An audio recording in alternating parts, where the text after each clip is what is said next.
Please help support the channel by visiting our Amazon store, affiliate link below. Hey, what's going on, everyone? My name is Matt Jarbo. This is $3 Theater. And, ever since this whole situation with Harvey Weinstein has gone down, and it has, sent shockwaves and ripples throughout the entirety of Hollywood, there's been really one big question on everyone's minds in terms of what will happen next. And it's not about systemic change in the system, to be fair.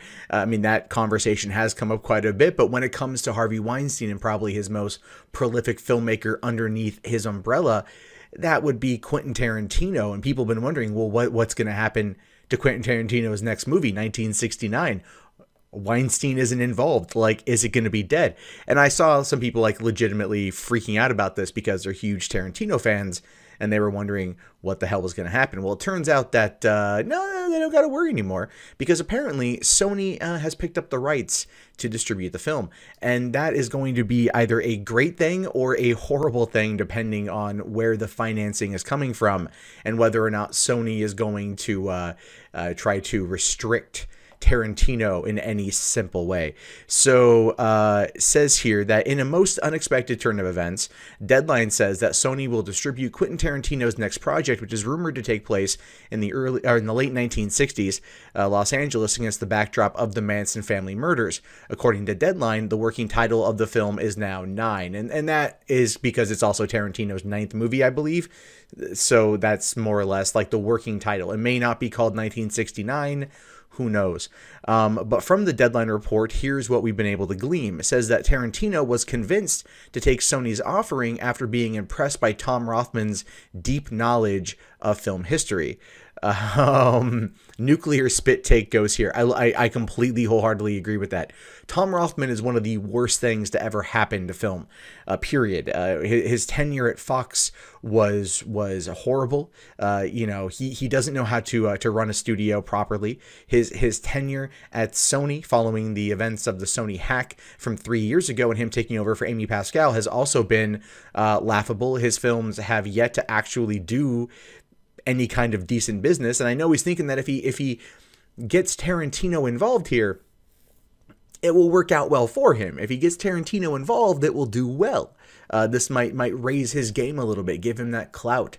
Essentially, they want the awards. They want the accolades for being the studio to distribute the film. That's what they want with this. And Tarantino generally tends to bring those kind of accolades with him, as well as some seriously crazy filmmaking from time to time.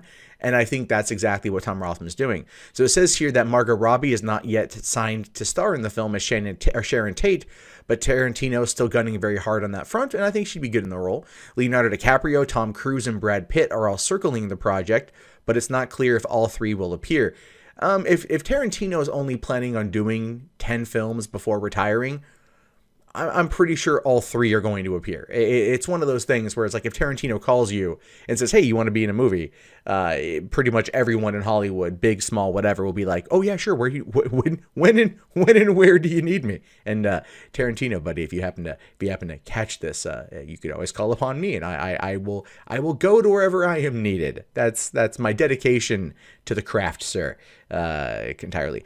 Anyway, the working title is in reference to its being Tarantino's ninth film, as I said. So Deadline is perpetrating the rumor that Tarantino will retire after his 10th. He's been pushing that rumor for years. I think it's going to boil down to a Steven Soderbergh-like thing, where essentially it's he's going to rumor it, but never be able to fully give up the bug. Soderbergh's announced his retirement now, I don't know how many times, and he has a movie coming out next year that he shot literally on an iPhone. So, filmmakers who get the bug, and they never let it go.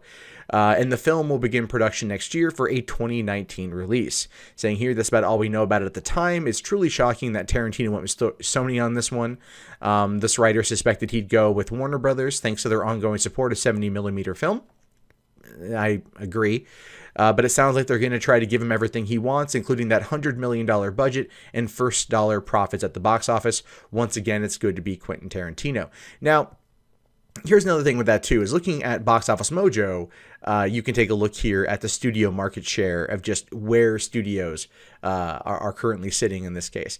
And, you've got number 5 here is Sony with 9% of the market for just this year so far. Whereas Weinstein Company had 1.4% of the market. So him going into the Sony market probably is going to be better in that regard. But you know, Warner Brothers here has 19.6%, greater than Disney. And, you know, so it's one of those things where it's like Warner's would have been the better bet. They would have given him the budget. They would have backed out, you know, the 70mm stuff. But I think Tom Rothman and Sony at this point are very much trying to make Tarantino happy, so then he'll make them a good movie. And that's really what this whole thing boils down to, is Tom Rothman wants a win. He wants an Academy Award. It's the only way that it would essentially like solidify his legacy at Sony. I don't think if this one fails to do what they want, and it's Tarantino, so the likelihood of it actually failing to do what they want is minimal. But if he doesn't get those accolades, get those awards, whether it's a Golden Globe or an Oscar, then they're going to, or even profits. And Sony has been having a hell of a time. I think at this point, the studio is just trying to hold on. I mean, that's why they're developing all those side Marvel projects. I mean, there's clearly more Ghostbusters in the works, an animated film, another feature films in the works. We know that much. And but they're so desperate for anything to be a hit right now. Whereas Baby Driver did well for the budget that it had, I believe 30 million. They want a sequel or a series of films out of Baby Driver, which I don't believe that it needs. The movie was good enough on its own. Clearly, Spider-Man is a big one, the spin-off films from Spider-Man. And that's really kind of about it for Sony. The Dark Tower failed to connect. The Emoji Movie, I think, did well enough, but probably not enough on home video to warrant maybe seeing more. Although I don't know. I don't know all the numbers on that one just yet. So Tarantino going over to Sony is a big move for Sony. Tarantino could go anywhere. It doesn't even matter to him. He's going to do what he wants, provided they give him the money. And, you know, the studios all want accolades. They all want awards. They all want Tarantino. And now that Weinstein is done, Tarantino is gone with Sony. And I almost want to say it's like going with like the most corporate devil out there, but that would be Buena Vista. That would be Disney. Disney is the most corporate homogenized devil out there. Sony is in the position right now where they're number 5 in the marketplace, and they need a win. So this is kind of their Hail Mary, and we'll see if it pays off well for them. Anyway, guys, what do you think about this? Do you think that Tarantino being with Sony is going to be good for him? Do you think that Tarantino being anywhere would be fine? Do you think he's going to retire after his 10th movie? Do you think that doing something surrounding the Manson murders is going to be a good story for him? I mean, granted, you know, he did Inglourious Basterds, which killed Hitler, so there's that. These are things I'm curious about. Go ahead and let me know in the comments below. Also, if you guys want to jump over to the 3 Buck Theater Discord, the link for that will be in the video description. That is where we can have up-to-minute conversations about movies. I'm in there pretty frequently, and so the link will be below. And be sure to thumbs up the video if you haven't already. Subscribe to the channel, and check back often for more movie news, TV reviews, and movie reviews and things like that from me. All right, guys, I'll see you later, and peace out.